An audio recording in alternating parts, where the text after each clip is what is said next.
Hello and welcome to this Doctor Who action figure review. It's actually my first ever figure review on this channel and in general, so it may be a little bit ropey in places, but bear with me and we'll have a look at these figures. I've collected action figures for a long time now, since I was about 7 years old, and this figure line was actually the one that got me into collecting in the first place. So I'm excited to have a look at these new figures and see what all the new updates are about. Now, first things first, they come in this lovely shipper box, which is very nice to look at, very smart. And then both of your figures are in separate boxes inside of that. Now, I have actually already taken the figures out of this, but I just thought I'd show it to start with. And then the boxes themselves just slide out as so. And these figures are specifically designed so they can be put back in the boxes. So the packaging is really nice, not like anything we've seen in the line before. And you get a nice little write-up about the character and a picture there, and some explanation there about the new technology used on these figures. And there's rubies, so if you want to read those, feel free to pause now. And then here they are out of the packaging with all their accessories, the 15th Doctor and Ruby Sunday. So we'll take a look at them one by one, and we'll start with Ruby. So here is Ruby. Let's take a closer look at that likeness, which personally I think is really good. And the detail and paintwork throughout her costume and everything is excellent. And then for accessories, you can see she comes with her bag here, and this takes some doing to get it to sit properly as it should, but this is the correct way it's meant to be. And then she comes with her phone, which is something we've never seen in the line before as well. Yeah, that's just, it's a bit fiddly, but there you go. There's that. And then for her detail, you can see there's a close look at the likeness to Millie Gibson, even down to that eyebrow slit. Then her costume, she's got her necklaces, bags nicely painted, so is the coat. Even on her hands we get black nail polish and some rings. And then a nice pattern on her skirt and tights and boots. So I'm sure, as a lot of you will know, the main thing about these figures is that they are classed as Gen 3 figures, which means that they're a whole new style and with much improved articulation. So we'll take a look at that now and see what differences there are.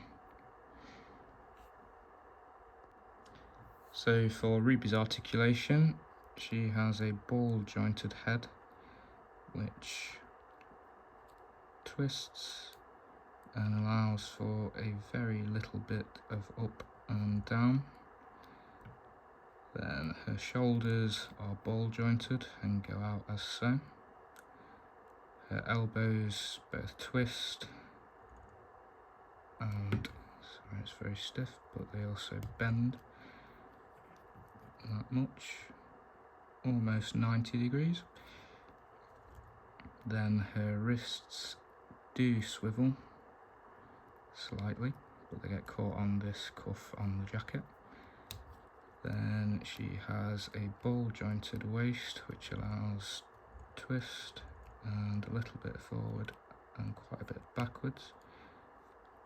Then moving to her legs, there is a joint at the hip which allows up and down, a little bit of out, but that is severely restricted by the skirt.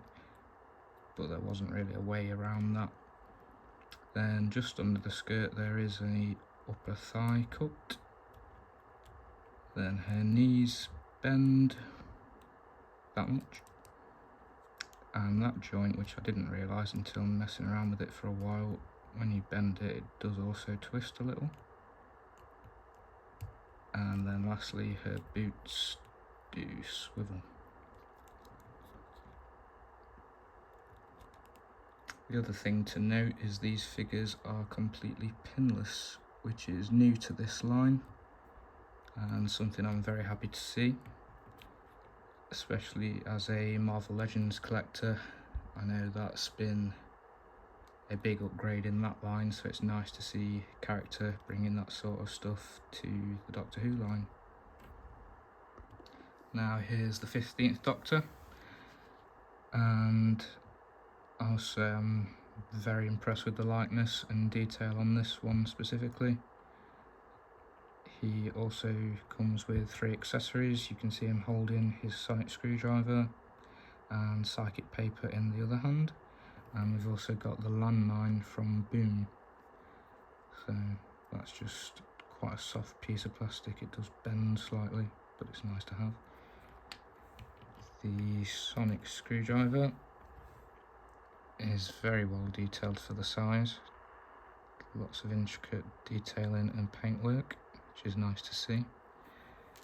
And psychic paper, something we've never had in the line before, so it's nice to see that too. And there's that. So let's have a look at the detail on the Doctor himself, starting with that face sculpt, which, to be honest, I think is as perfect as you're likely to get at this scale. It's really excellent, and you can clearly see who it is. And then we have his jewellery and necklaces there. Lots of painted buttons and a painted zipper. Coat has this lovely texture. Hands have rings on them. Then plain blue trousers. There's also paintwork in the shirt underneath the jacket there, which is nice. And then his trainers, which are all painted very cleanly and well as well. Now for the Doctor's articulation, it's very similar to Ruby's, but it's not quite the same. But he also has a ball jointed head, which is still quite restricted, but does allow for some nice tilt. A little bit down, a little bit of up. Now I was going to touch on this later, but maybe I'll do it now. I've seen a few people mention online the reason why we don't get much up there is because the head is sculpted quite far down into the neck, which hinders it slightly. So maybe that's something that they will try and rectify in future figures. I have brought out some other figures to show that point a little bit better. So here I've got the Hood from Marvel Legends, ignoring his guns, but if you look at his neck, I appreciate these are bigger, but you can get a lot more movement just because the head is cut there compared to this, which goes flush down, which does look better aesthetically. It just hinders that articulation, so it comes down to what you prioritise more, I suppose. Moving further down, the shoulders come out as so. Then the elbows hinge, not quite 90 degrees, and also twist. The wrists twist too.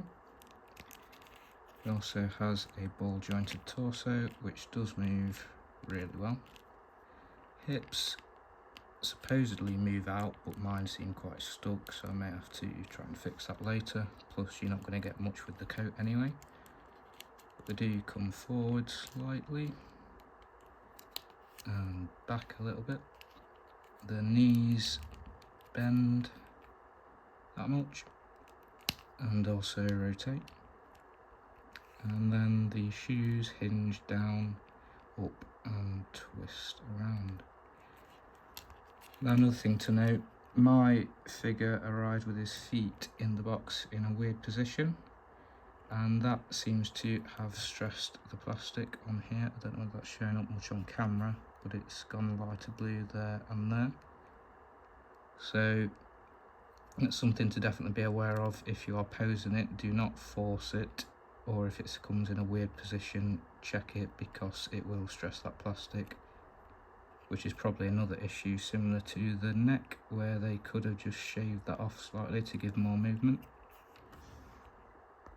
Now here's both figures back together, and I have to say, as a pair, they do look really good together. And now to compare them to some other figures, I don't have much Doctor Who ones to hand right now, but I have got the recent B&M releases.